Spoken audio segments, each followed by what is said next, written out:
नमस्कार, आप देख रहे हैं राजस्थान की तमाम बड़ी खबरें। आपके साथ मैं हूं महिमा जैन। खबरों की शुरुआत करेंगे उससे पहले एक नजर हेडलाइंस की ओर। 3 सीजन के बाद फिर होगी शादियों की धूम। 4 माह में 800 रॉयल वेडिंग बैंड बाजा बारात लाएंगे 20,000 करोड़ रुपए।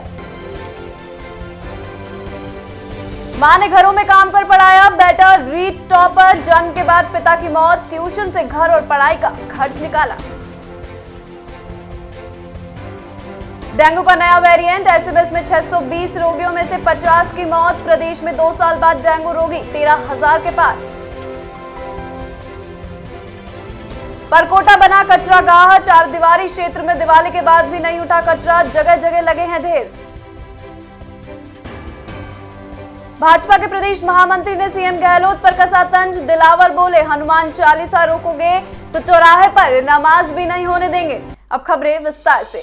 दीपोत्सव में नई इबारत लिखी जाने के बाद वेडिंग इंडस्ट्री भी कारोबार का नया रिकॉर्ड बनाने की तैयारी में जुट गई है। इस महीने शादियों का सीजन शुरू हो जाएगा, जो मार्च 2022 तक चलेगा। नवंबर से मार्च तक 34 शुभ मुहूर्त है। इस दौरान प्रदेश में 800 रॉयल वेडिंग समेत 70,000 शादियां होने की उम्मीद है। वेडिंग इंडस्ट्री का कारोबार 25% बढ़कर 20,000 करोड़ रुपए तक पहुंचने का अनुमान लगाया जा रहा है। तो वहीं कोरोना संक्रमण में कमी और राज्य सरकार की ओर से शादी में 200 लोगों के शामिल होने की छूट ने शादी वाले परिवारों मित्रों में खुशी की लहर दौड़ा दी है। वे सबके साथ खुशियां बांट सकते हैं। प्रदेश के लगभग 13,000 मैरिज गार्डन दिसंबर तक बुक हो चुके हैं।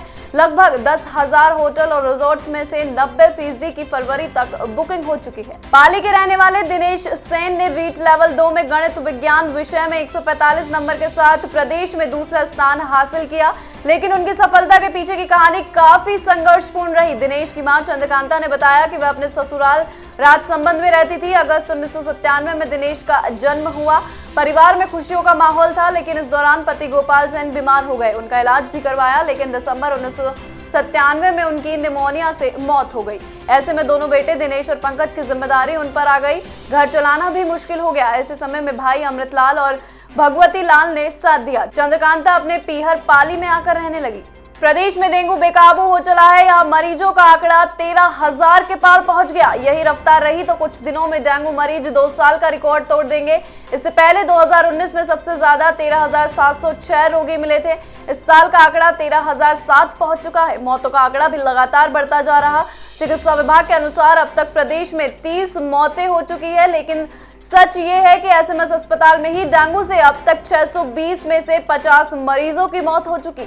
वहीं मौजूदा स्थिति में अस्पताल में कुछ मरीज भर्ती होने के 24 से 72 घंटे के अंदर ही दम तोड़ रहे। डॉक्टरों के अनुसार डेंगू का नया वेरिएंट डेनवी 2 और डेनवी 3 के कारण एडीज एजिप्टाई मच्छर बेकाबू और लोगों की जान ले रहा। दीपावली के बाद भी नगर निगम हेरिटेज शहर से कचरा नहीं उठवा पाया। दीपावली से पहले कचरा नहीं उठाने पर मेयर मुनेश गुर्जर ने 23 अक्टूबर व 3 नवंबर को शहर के दौरा कर सफाई व्यवस्था में कोताही बरतने वालों के खिलाफ कार्रवाई की चेतावनी दी थी। इसके बावजूद सफाई नहीं हुई। मेयर ने 23 अक्टूबर को दौरे के दौरान कचरे के ढेर मिलने पर 27 सफाई कर्मचारियों को नोटिस दिए।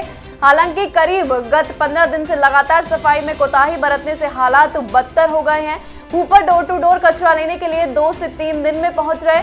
इसी के चलते घरों का कचरा डिपो पर डालने के लिए लोग मजबूर है। शहर की सड़कों पर बने कचरा डिपो पर कचरे के ढेर लगते रहे। जहां आम दिनों में हेरिटेज के 100 वार्ड से 750 मीट्रिक टन कचरा निकलता, वहीं गत दिनों में 1100 मीट्रिक टन कचरा निकला।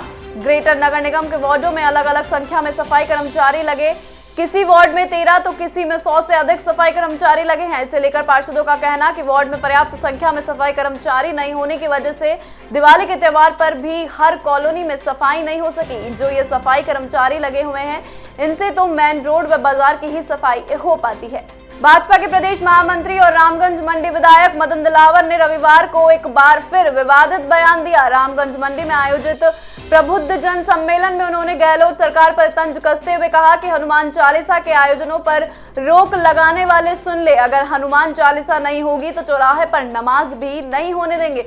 उन्होंने गहलोत सरकार पर आरोप लगाते हुए कहा कि सरकार पुलिस थानों में पूजा और प्रार्थनाओं पर रोक लगा रही। ये गहलोत सरकार का दिवालियापन है। खास बात यह है कि जिस समय दिलावर ने यह बयान दिया उस समय पर मंच पर लोकसभा अध्यक्ष ओम बिरला भी मौजूद थे। फिलहाल के लिए इतना ही। आप देखते रहिए मरुधर बुलेटिन। नमस्कार।